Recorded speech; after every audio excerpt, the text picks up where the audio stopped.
Snow White. It was the middle of winter, and the snowflakes were falling like feathers from the sky, and a queen sat at her window working, and her embroidery frame was of ebony.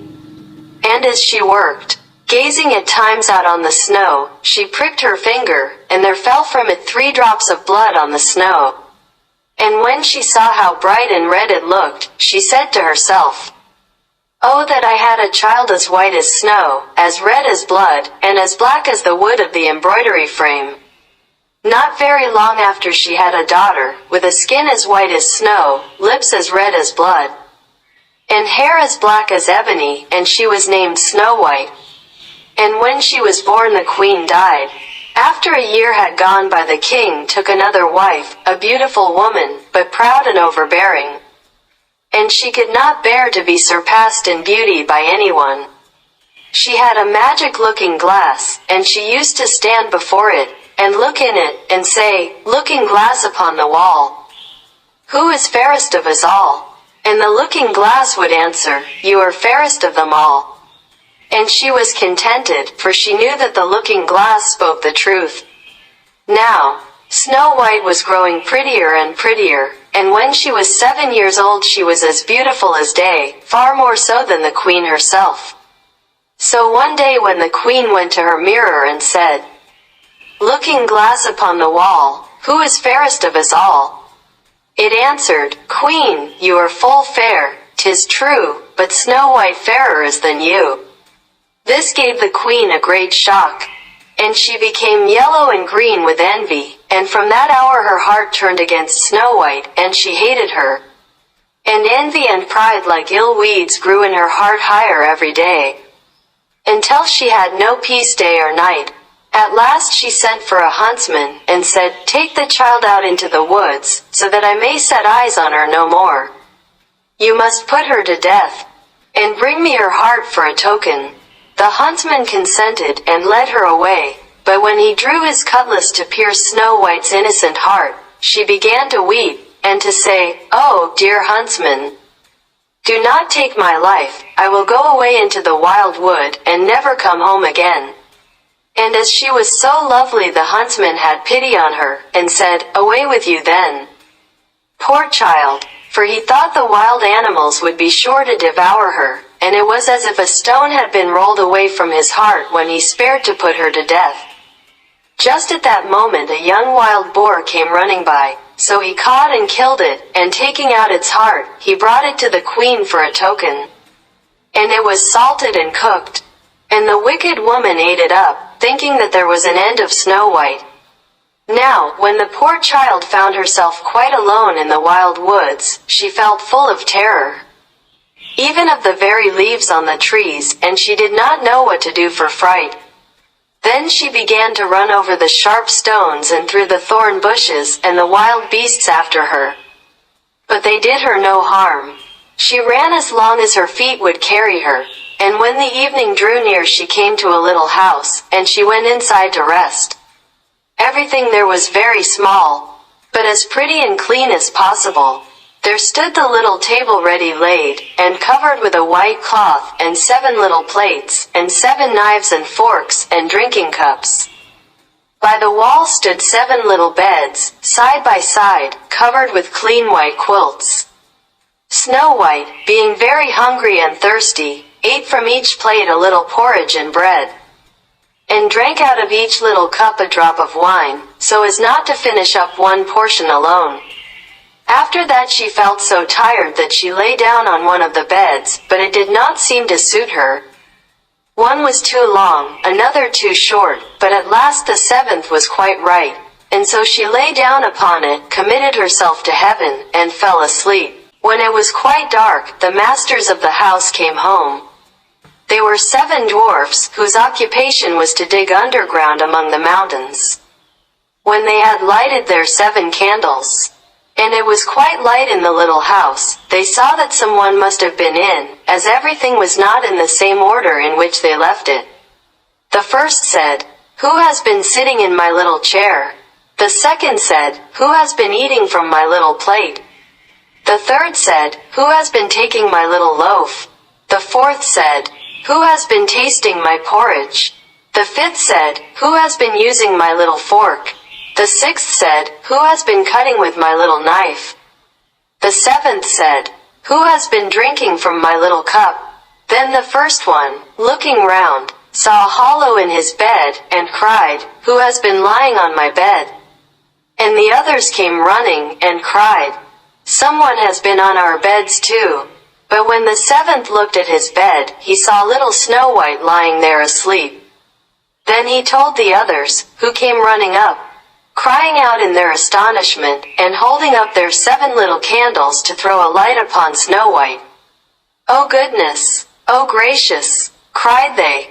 "What beautiful child is this?" And were so full of joy to see her that they did not wake her, but let her sleep on. And the 7th dwarf slept with his comrades, an hour at a time with each, until the night had passed.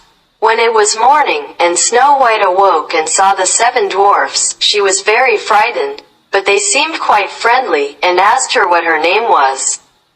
And she told them, and then they asked how she came to be in their house. And she related to them how her stepmother had wished her to be put to death, and how the huntsman had spared her life, and how she had run the whole day long, until at last she had found their little house. Then the dwarfs said, "If you will keep our house for us, and cook, and wash, and make the beds, and sew and knit, and keep everything tidy and clean, you may stay with us, and you shall lack nothing." "With all my heart," said Snow White, and so she stayed, and kept the house in good order. In the morning the dwarfs went to the mountain to dig for gold. In the evening they came home, and their supper had to be ready for them.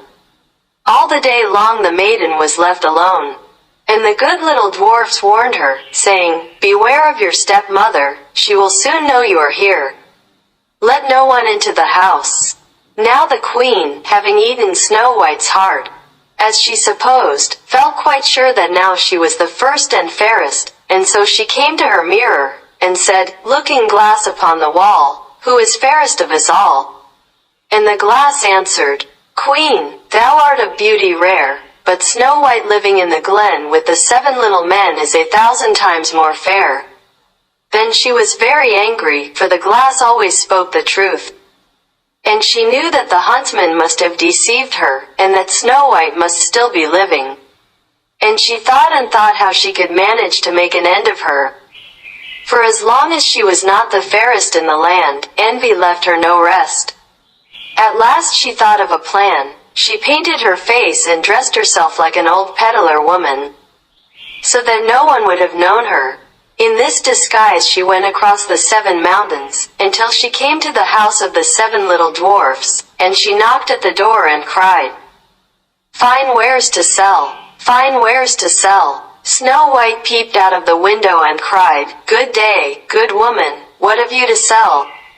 "Good wares, fine wares," answered she, "laces of all colors," and she held up a piece that was woven of variegated silk. "I need not be afraid of letting in this good woman," thought Snow White. And she unbarred the door and bought the pretty lace. "What a figure you are, child," said the old woman, "come and let me lace you properly for once." Snow White, suspecting nothing, stood up before her, and let her lace her with the new lace. But the old woman laced so quick and tight that it took Snow White's breath away, and she fell down as dead. "Now you have done with being the fairest," said the old woman as she hastened away. Not long after that, towards evening, the 7 dwarfs came home, and were terrified to see their dear Snow White lying on the ground, without life or motion. They raised her up, and when they saw how tightly she was laced they cut the lace in two. Then she began to draw breath, and little by little she returned to life. When the dwarfs heard what had happened they said, "The old peddler woman was no other than the wicked queen. You must beware of letting anyone in when we are not here." And when the wicked woman got home she went to her glass and said, "Looking glass against the wall, who is fairest of us all?" And it answered as before, "Queen, thou art of beauty rare, but Snow White living in the glen with the 7 little men is 1,000 times more fair." When she heard that, she was so struck with surprise that all the blood left her heart. For she knew that Snow White must still be living. But now, said she, I will think of something that will be her ruin. And by witchcraft she made a poisoned comb. Then she dressed herself up to look like another different sort of old woman. So she went across the 7 mountains and came to the house of the 7 dwarfs, and knocked at the door and cried, Good wares to sell, good wares to sell. Snow White looked out and said, Go away, I must not let anybody in. But you are not forbidden to look, said the old woman, taking out the poisoned comb and holding it up. It pleased the poor child so much that she was tempted to open the door. And when the bargain was made, the old woman said, Now, for once your hair shall be properly combed. Poor Snow White, thinking no harm, let the old woman do as she would, but no sooner was the comb put in her hair than the poison began to work. And the poor girl fell down senseless. Now, you paragon of beauty, said the wicked woman, this is the end of you, and went off. By good luck it was now near evening, and the 7 little dwarfs came home. When they saw Snow White lying on the ground as dead, they thought directly that it was the stepmother's doing, and looked about, found the poisoned comb. And no sooner had they drawn it out of her hair than Snow White came to herself, and related all that had passed. Then they warned her once more to be on her guard, and never again to let any one in at the door.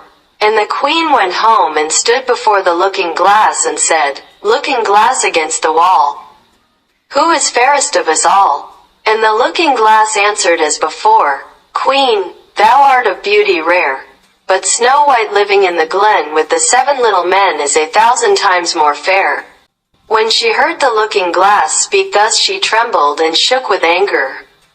Snow White shall die, cried she, though it should cost me my own life.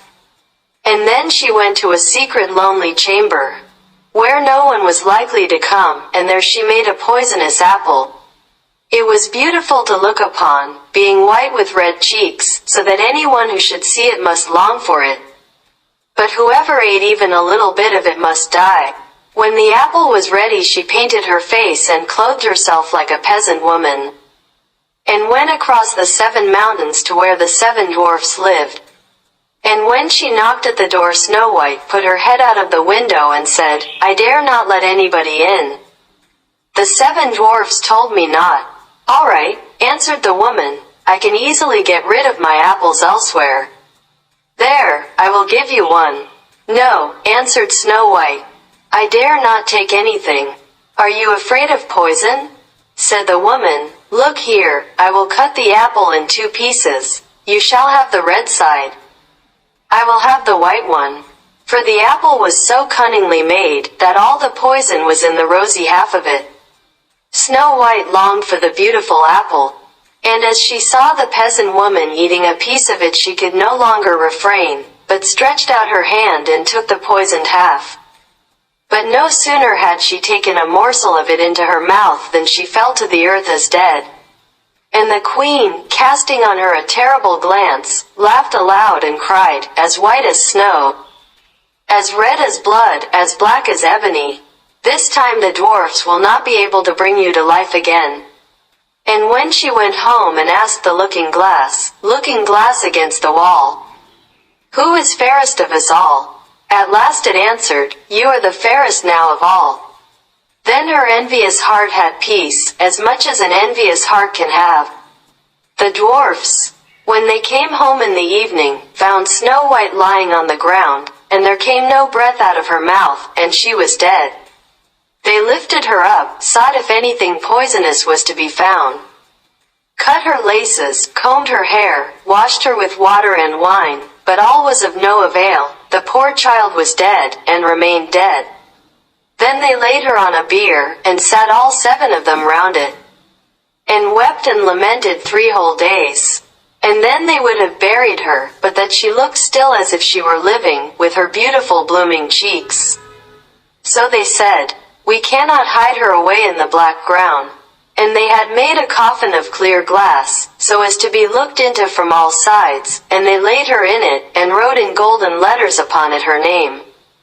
and that she was a king's daughter. Then they set the coffin out upon the mountain, and one of them always remained by it to watch. And the birds came too, and mourned for Snow White, first an owl, then a raven, and lastly, a dove. Now, for a long while Snow White lay in the coffin and never changed, but looked as if she were asleep, for she was still as white as snow, as red as blood, and her hair was as black as ebony. It happened, however, that one day a king's son rode through the wood and up to the dwarf's house, which was near it. He saw on the mountain the coffin, and beautiful Snow White within it, and he read what was written in golden letters upon it. Then he said to the dwarfs, "Let me have the coffin, and I will give you whatever you like to ask for it." But the dwarfs told him that they could not part with it for all the gold in the world. But he said, "I beseech you to give it me, for I cannot live without looking upon Snow White. If you consent, I will bring you to great honor, and care for you as if you were my brethren." When he so spoke, the good little dwarfs had pity upon him and gave him the coffin, and the king's son called his servants and bid them carry it away on their shoulders. Now it happened that as they were going along they stumbled over a bush, and with the shaking the bit of poisoned apple flew out of her throat. It was not long before she opened her eyes, threw up the cover of the coffin, and sat up, alive and well. "Oh dear, where am I?" cried she. The king's son answered, full of joy, "You are near me," and, relating all that had happened, he said, "I would rather have you than anything in the world. Come with me to my father's castle and you shall be my bride." And Snow White was kind, and went with him. And their wedding was held with pomp and great splendor. But Snow White's wicked stepmother was also bidden to the feast. And when she had dressed herself in beautiful clothes, she went to her looking-glass and said, "Looking-glass upon the wall, who is fairest of us all?" The looking-glass answered, "O Queen, although you are of beauty rare, the young bride is 1,000 times more fair." Then she railed and cursed, and was beside herself with disappointment and anger. First she thought she would not go to the wedding, but then she felt she should have no peace until she went and saw the bride. And when she saw her she knew her for Snow White, and could not stir from the place for anger and terror. For they had ready red-hot iron shoes, in which she had to dance until she fell down dead.